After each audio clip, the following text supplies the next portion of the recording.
What's up, guys? This is your boy, Ray Chin Shinobi, and I want to have a conversation. I have some questions I've been asking myself, and maybe you guys out there listening, maybe you guys can help me. It's just something I've been wondering because I have two daughters. Okay, let me first say that. And one is 4, and I have one she's 21, okay? And I'm saying all this to say that I have 3 sisters as well. All 3 very successful, all college graduates. Here's the issue though. Not one of them is in a relationship. Not one of them is married, ever been married, and I don't know if they ever will be. And I start asking myself, why is that? Why do you think that is the case? I remember maybe a couple of Thanksgivings ago, we were all at my dad's house chilling, having conversations, and I brought up this subject, okay? I brought up Kevin Samuels. Believe it or not, when I did that, my sister rolled her eyes in disgust. Literally, I can't make this shit up.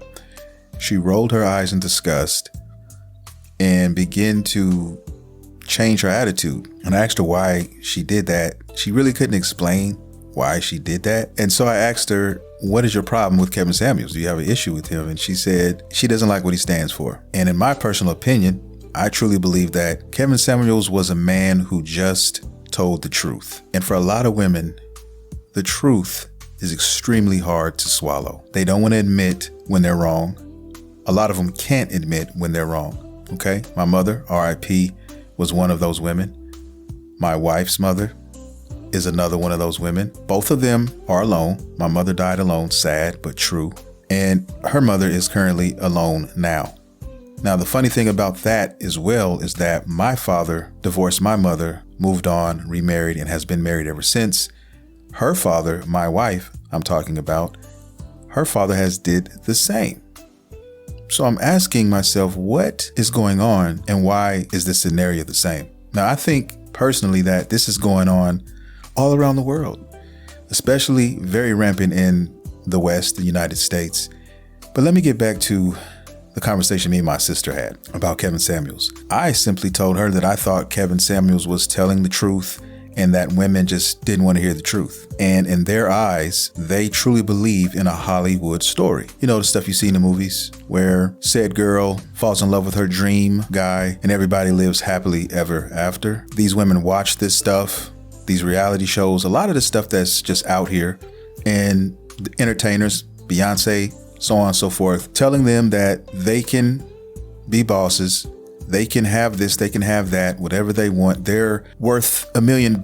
And that's being mild about it. And they can have anybody they want. And they are very special and they are this and they are that. And I'm not arguing the fact that women aren't out here special.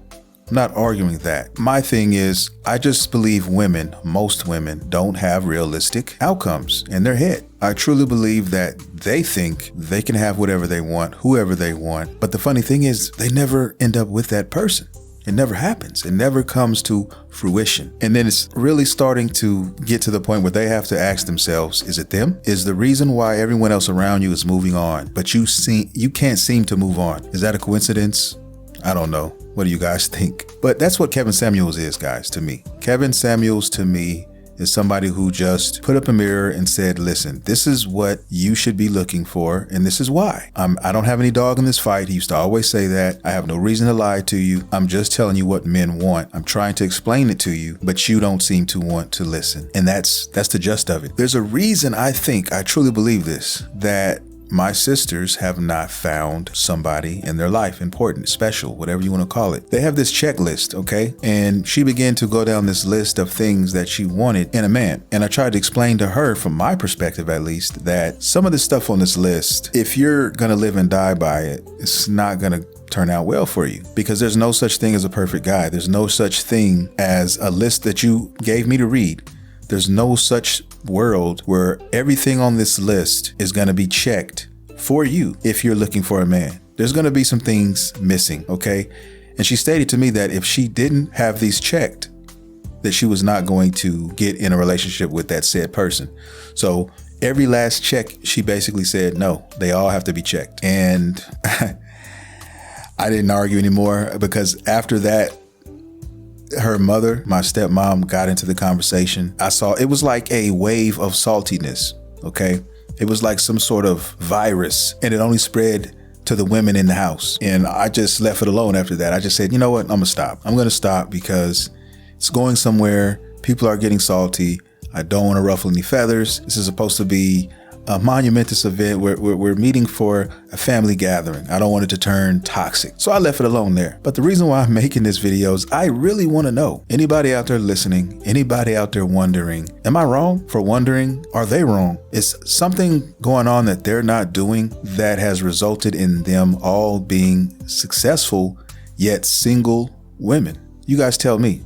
Leave your comments down below. I want to thank everybody for listening, and I'll see you guys in the next video, man.